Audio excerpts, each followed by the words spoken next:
Wow, the energy around the Denver Broncos has completely shifted.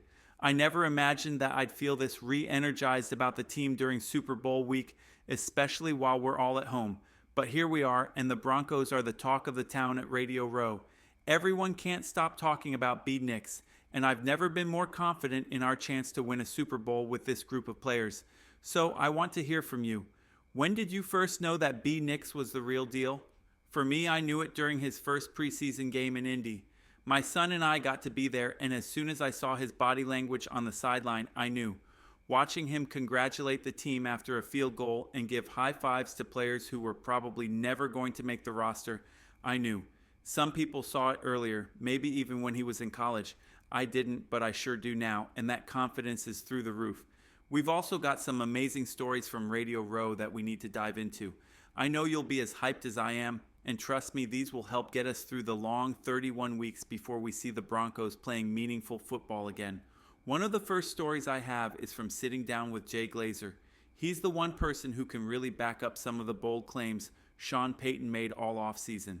The national media tried to downplay it, saying Payton had just convinced himself he liked B. Nix, but Glazer is there with the receipts, showing that Payton actually loved Bo from the start.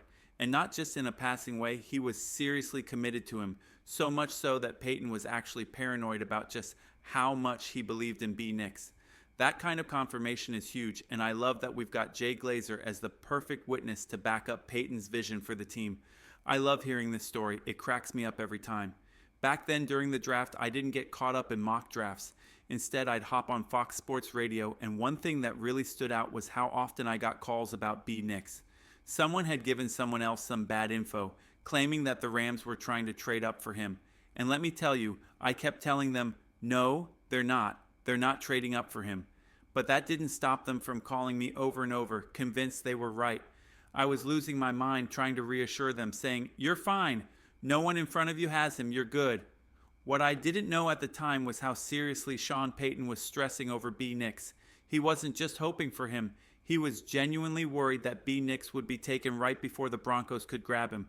Payton didn't just happen to luck into getting him. He was calling up his buddy Jay Glazer, who's extremely well connected in the media, and had even predicted Russell Wilson's potential move to the Steelers.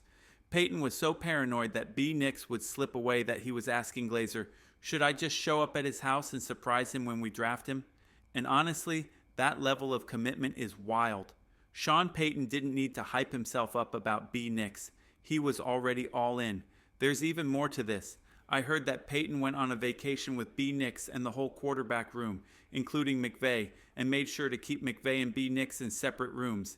That's the kind of protective, territorial energy Payton has over his QB. It's honestly a little crazy, but it gets me so fired up for what's ahead. And then hearing other top quarterbacks like Michael Vick speak up and say B. Nix is the real deal just takes it to another level.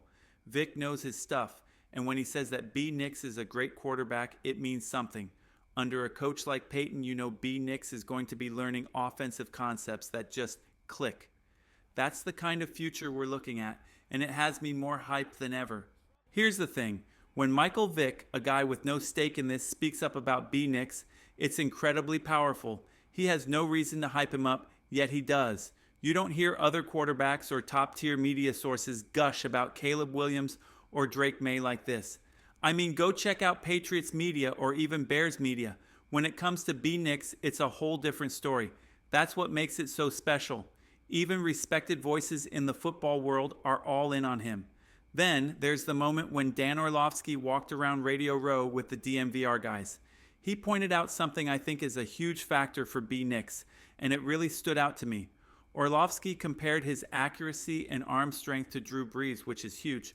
But the part that really caught my attention was when he brought up how mentally prepared B. Nix is for the grind that's coming his way. It's not just about the physical tools, it's about the mental side too. B. Nix is coming into the NFL as a more mature, older rookie who is all about football. He's already found his life partner, settled into a house, and doesn't waste time on distractions like clubbing.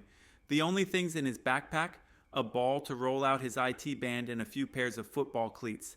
This guy is 100% focused on his craft, and with the mental acumen he's built from being around the game his whole life, thanks to his dad being a coach, you know he has what it takes.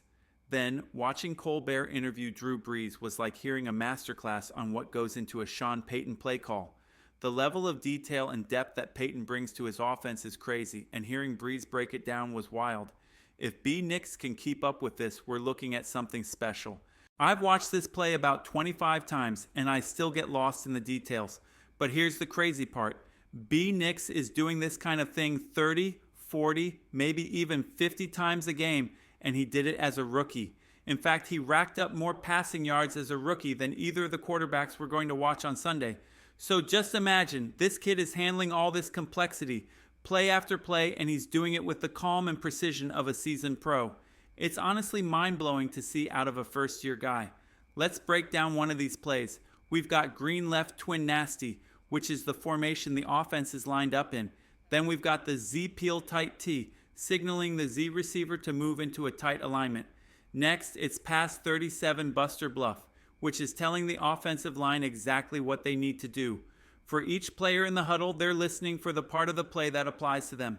But B. Nix has to process every single part of the play. It gets even more complex. After that, B. Nix calls out right X post, Y bite, telling the X and Y receivers what routes to run. For guys like Cortland Sutton and Marvin Mims, that's easy.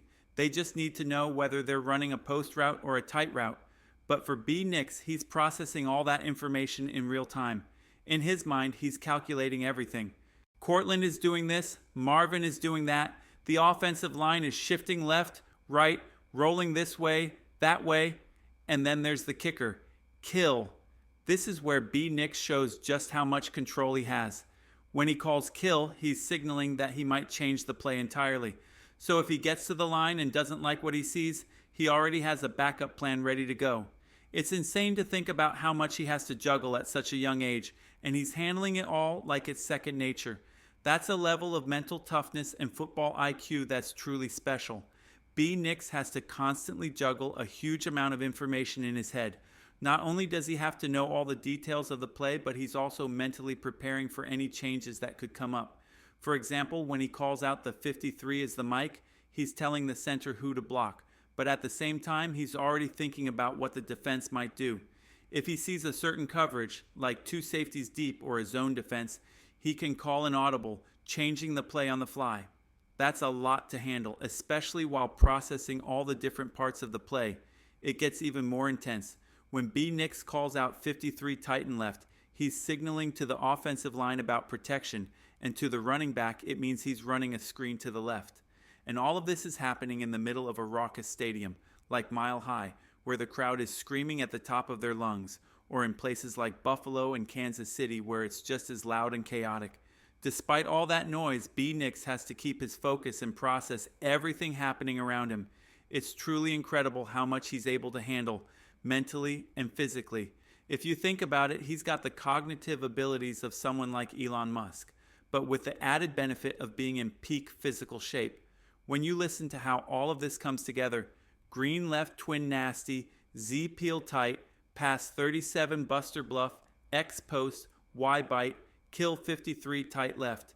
It's honestly wild to think that he's doing this 30 times a game. It's not luck that brought him to Denver. Sean Payton saw something special in B. Nix from the very beginning, and now it's clear why we have a franchise quarterback in Denver. Looking ahead, we're in for some exciting times. Patrick Surtain is likely going to be named Defensive Player of the Year, and Nick Bonitto could have easily been a candidate for that too. Riley Moss is only going to get better, and B. Nix is just scratching the surface of what he can be as an NFL quarterback. With this core, we're going to win a Super Bowl, and it's going to be amazing to look back and know we've been here from the start. Broncos country, we're in for something special.